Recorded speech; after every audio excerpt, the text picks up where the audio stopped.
Selamat sejahtera, kami dari SJK Huaman ingin membentangkan kajian tindakan yang bertajuk penggunaan bahan bantu belajar fraction bar dalam meningkatkan pemahaman konsep pecahan setara murid-murid tahun 4B. Sebelum memulakan pembentangan kumpulan kami, saya ingin memperkenalkan ahli-ahli kumpulan kami. Saya, Yong Min Kyong, selaku ketua.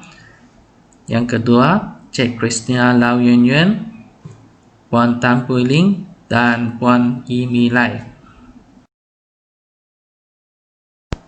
1.0 Refleksi pembelajaran dan pemudacaraan yang lalu.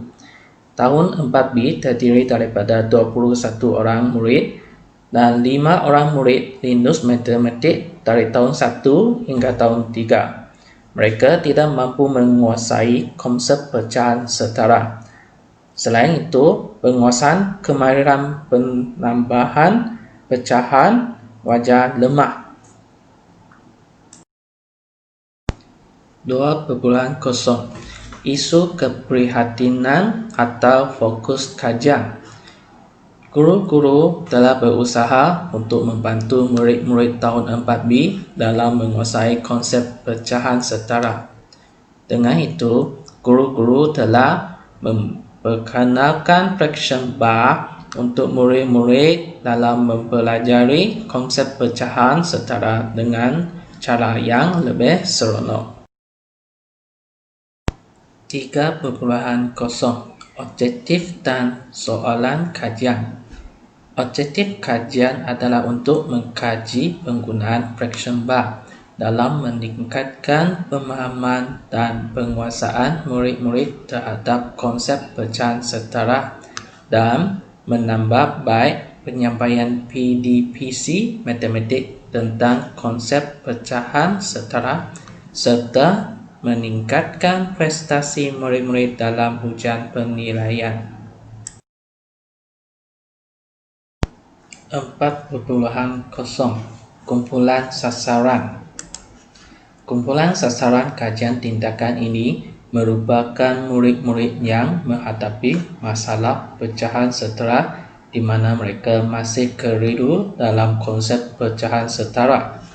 Berdasarkan prestasi murid-murid dalam ujian pra yang digunakan untuk mengumpul data awal, 5 orang murid dari tahun 4B telah dipilih sebagai peserta kajian.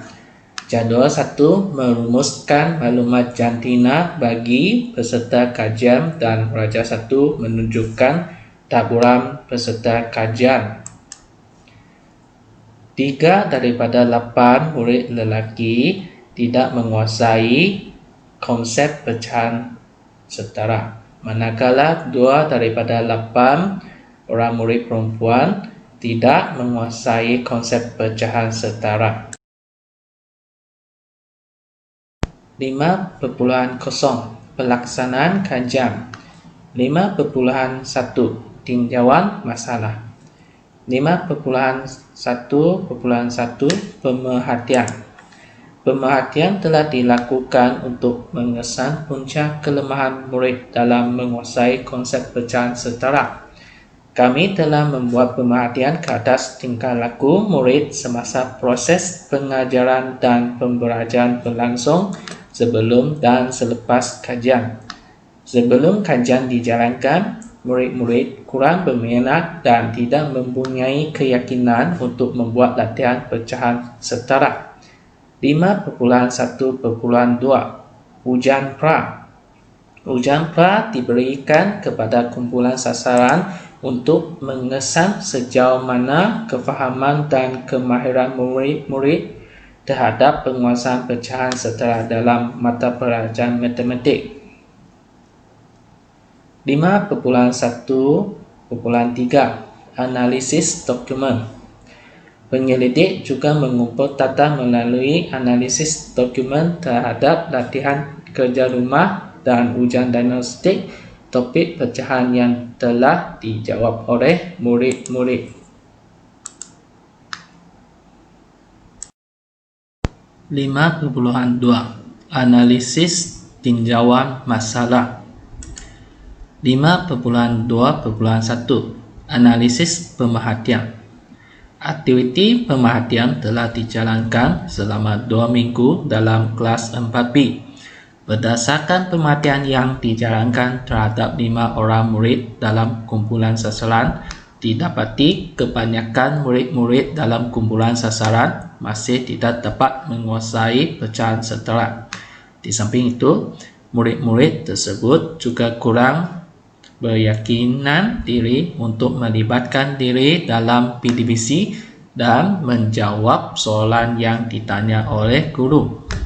Mereka tidak berani untuk menjawab soalan dan selalu mendiamkan diri semasa guru menyoal. Mereka telah membuat kesalahan dalam mengenal pasti dan menulis pecahan setara di mana penyebut yang sepatutnya ditulis di bawah telah ditulis di atas.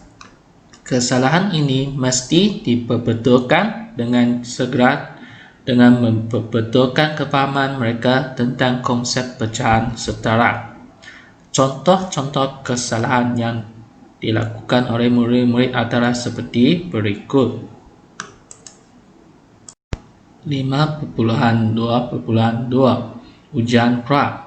Ujian pra telah diberi kepada 5 orang murid yang lemah dalam pecahan setara.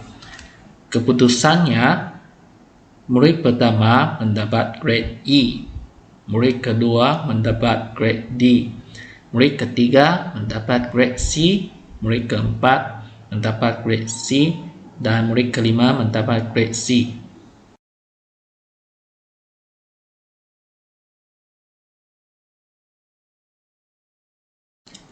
(5.2.3) Analisis dokumen.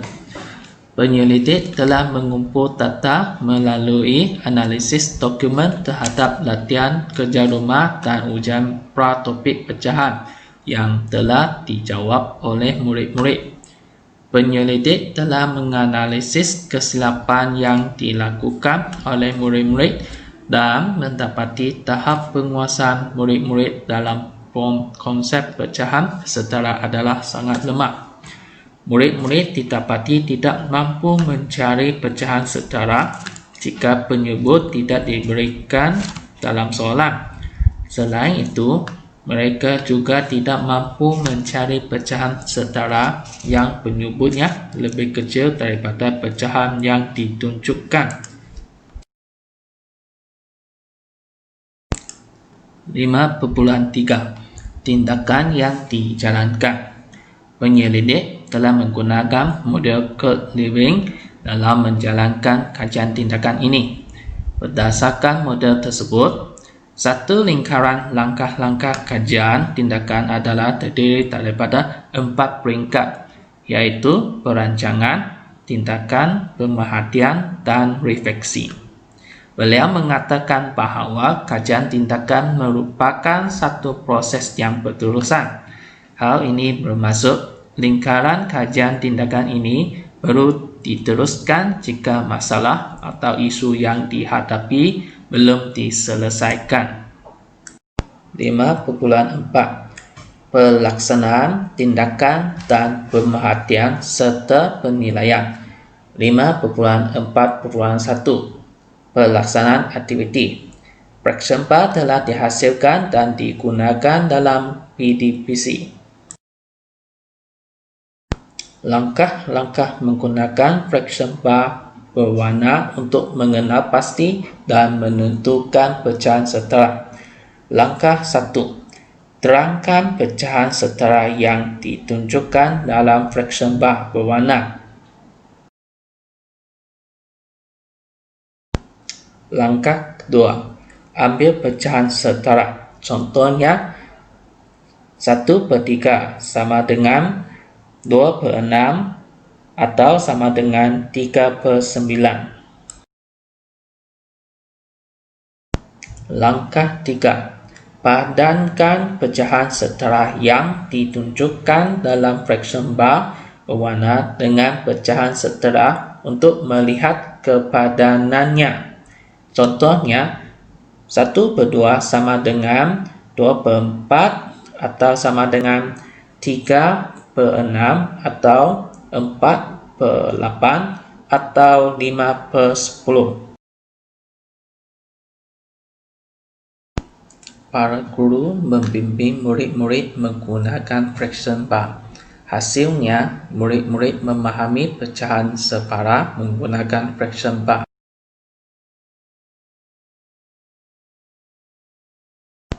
5.4.2 Penilaian pencapaian murid. Semua peserta kajian telah berjaya menguasai konsep pecahan setara dalam ujian pasca 2. 5.5 Refleksi kajian. 5.5.1 Penilaian pencapaian murid. Penggunaan fraction bar berjaya menambahbaikkan PDPC Matematik tentang topik pecahan setara. PDP Matematik menjadi lebih menarik dan mewujudkan suasana pembelajaran yang lebih kondusif serta menunjukkan perubahan tingkah laku para peserta. 5.5.2 Refleksi kajian.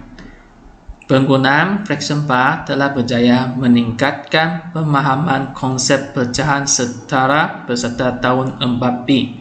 Selain itu, peserta kajian menunjukkan keinginan dan minat untuk belajar, serta tingkah laku peserta kajian telah berubah kepada positif. Sebelum mengakhiri pembentangan kumpulan kami ingin merakamkan ribuan terima kasih kepada Pegawai Pejabat Pendidikan Daerah Sarike, Tuan PBD Encik Lau Ngitung, SICC Plus PBD Sarike, Cik Su Li Ching, Guru Besar SJK Waman, Puan Liao Sui Cheng, guru-guru penolong kanan, rakan-rakan seperjuangan, ibu bapa dan murid-murid tahun 4B. Sekian, terima kasih.